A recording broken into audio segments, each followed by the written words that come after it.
सत्ता में आए हो, तानाशाही के माध्यम से आए हो, तो ये चीज एक्सेप्ट इंडिया करने में क्या जा रहा है? तुम्हारी शासन है, तुम्हारा सरकार है, हम अपना सकते हैं, मतलब इसमें कोई लोड नहीं है। मुसीबत ये है कि आप किसी एक की गलती को अगर मान लेते हो, नजरअंदाज कर लेते हो, तो इसका मतलब ये है कि आप उस गलती के समर्थक हो। सरल भाषा में कैसे समझो, अगर इंडिया आज तालिबान में जिस प्रकार से अफगानिस्तान में तालिबान जिस प्रकार से शासन में आया, इसको एक बार के लिए एक्सेप्ट कर ले, उदाहरण के लिए समझ लो इस बात को कि हाँ ठीक है भाई, तुमने शासन व्यवस्था को पा लिया, अब हम तुम्हें स्वीकार करते हैं, तुम यहाँ के राजा बन गए, है ना, जब तुम यहाँ के वो हो शासन व्यवस्था और हम तुम्हें स्वीकार करते हैं, तो ये कोई दिक्कत की बात तो नहीं है, कर लेना चाहिए। लेकिन विचार करिए, सेम यही स्थिति भारत में आ जाए कि आप किसी की हिंसा आप इसलिए स्वीकार कर रहे हैं कि ना साहब मैं तो अहिंसावादी हूं। जी नहीं, अहिंसा केवल उसी व्यक्ति पर शोभा देती है। याद रखिएगा, गांधी जी को बहुत बार मिस इंटरप्रिटेट किया गया है इस बारे में कि गांधी जी ने हमेशा लोगों से यह कहा कि अगर कोई आपको एक थप्पड़ मार रहा है तो अपना दूसरा गाल आगे कर दो। जी नहीं, गांधी जी ने यह नहीं कहा। आप कहेंगे सर आप गांधी जी की बात को गलत सिद्ध कर रहे हो। जी हां, गांधी जी ने जो कहा उसको आप गलत तरीके से ले रहे हो। गांधी जी ने तो बहुत शानदार बात कही थी। गांधी जी ने कहा था कि यदि कोई एक गाल के थप्पड़ मार रहा है उसके आगे दूसरा गाल कर दो, लेकिन तब जब आप खुद ताकतवर हो। दोबारा से सुनना, ये लाइन अक्सर अधूरी कही गई। ये लाइन कहीं इस प्रकार से गई कि आपको यदि थप्पड़ पड़ रहा है दूसरा गाल आगे तब करिए जब आप खुद ताकतवर हो, सामने वाला कमजोर हो।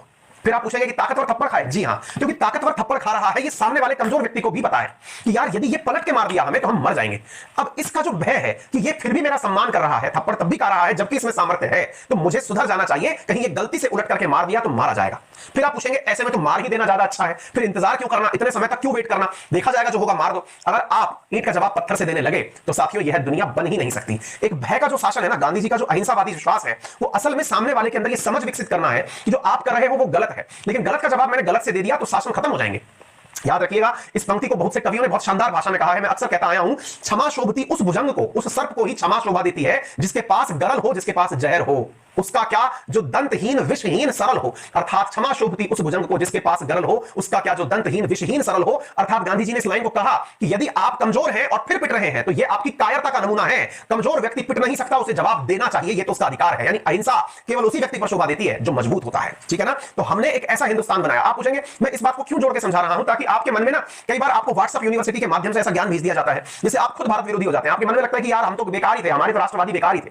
आप में से कईयों को एक प्रकार का भाव पैदा कर दिया जाता है। गांधी जी के बारे में कहावत है, मतलब अक्सर आप लोग पढ़ते हैं तो ये कहते हैं कि गांधी जी ने लाठी ले तो रखी थी, लेकिन अंग्रेजों से हमेशा जो है अंग्रेज हमको कूटते रहे, मुट्ठी भर अंग्रेज हमारे ऊपर शासन करते रहे। साथियों, ये मुट्ठी भर अंग्रेजों को गांधी जी की लाठी ने कैसे भगाया, एक लाख में समझिए, फिर हम अफगानिस्तान से आगे यात्रा करेंगे। फिलोसफी पढ़ा रहा हूं मैं आपको आज के सब्जेक्ट में, फिलोसफी दी गांधीयन आइडियोलॉजी समझ लीजिए, जीवन भर काम आएगी। मैं पेड़ विद्यार्थियों को तो ये पढ़ाता हूं, आज आप लोग भी समझ लीजिए। गांधीयन आइडियोलॉजी है कि अंग्रेजों को यह एहसास दिलाना था कि आपके जो पत्थर चल रहे हैं, लाठियां चल रही हैं, हम भारतीय लोग पिटने के लिए नहीं बने, लेकिन हम फिर भी पिट रहे हैं, आपको यह एहसास दिला रहे हैं। गांधी जी की लाठी अक्सर इस रूप का रिप्रेजेंटेशन मानी जाती है कि यह लाठी अभी सहारे के लिए ले रखी है। यदि यह लाठी उठ गई, हिंदुस्तान में इतने लोग हैं कि यदि वो मारने लगे ना तो यहां पर अंग्रेज नाम का व्यक्ति तो छोड़िए, नस्ल तक खत्म हो जाएगी। लेकिन अगर हमने हथियार उठा लिया, आज आपको तो हम भगा देंगे, लेकिन उसके बाद जो जनता बचेगी वो जनता हमेशा अपना फैसला हिंसा से लेगी, और हिंसा से बना हुआ राष्ट्र लॉन्ग लास्टिंग हो ही नहीं सकता।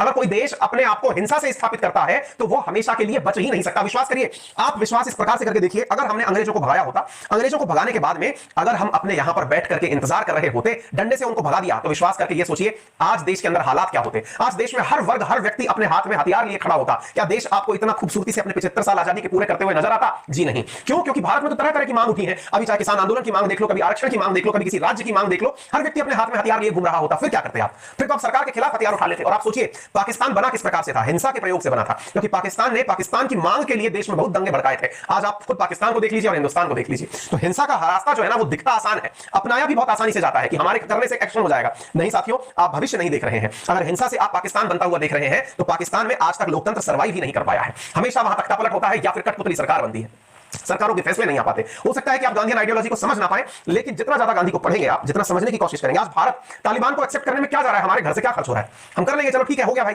लेकिन इसका सीधा सा मतलब ये है ना, कल को भारत के राज्य के अंदर कहीं पर ऐसी मांग उठ गई तो आप कैसे दरकिनार करोगे? वहां के लोग कहेंगे कि भारत की अपनी नीतियां ही अलग अलग है, समझ रहे हैं आप। और दुनिया भी अब कहीं ना कहीं इस आइडियोलॉजी को समझने लगी है। यही कारण है कि दुनिया भर के अंदर जहां जहां बड़े समझदार लोग रह रहे हैं या फिर अपने आप को पढ़ा लिखा कहने वाले लोग हैं, आप सोचिए ना, ब्रिटेन जिसको गांधी जी ने अपनी एक लाठी से भगा दिया, उसने अपने यहां पर जाकर गांधी जी का पुतला लगाया कि भाई इस व्यक्ति से सीखने का मैसेज मिलता है। हम दुनिया को हथियारों से डरा रहे थे, इंडिया वालों ने बिना हथियार के प्रयोग किए सबको पीछे छोड़ दिया। ये समझने वाली बात है। आज जापान जो कि एक समय पर इतना बड़ा हत्यारा देश रहा, जिसने इतने सारे लोगों को नरसंहार किए, आज एकदम अशांति प्रिय देश हो गया। कैसे? क्योंकि शांति की जो ताकत है ना वो समझ नहीं सकते आप। हां, कम ज्ञान वाले लोगों को लगता है कि केवल और केवल हथियार उठाना, हिंसा करना यही शासन पाने का तरीका है, लेकिन वो शॉर्ट टर्म है। उम्मीद है आपको कुछ समझ में आए, बाकी मर्जी आपकी है। मैसेज को कुछ देने की कोशिश की है, पता चला हो तो मैसेज पहुंच भी गया हो आपके।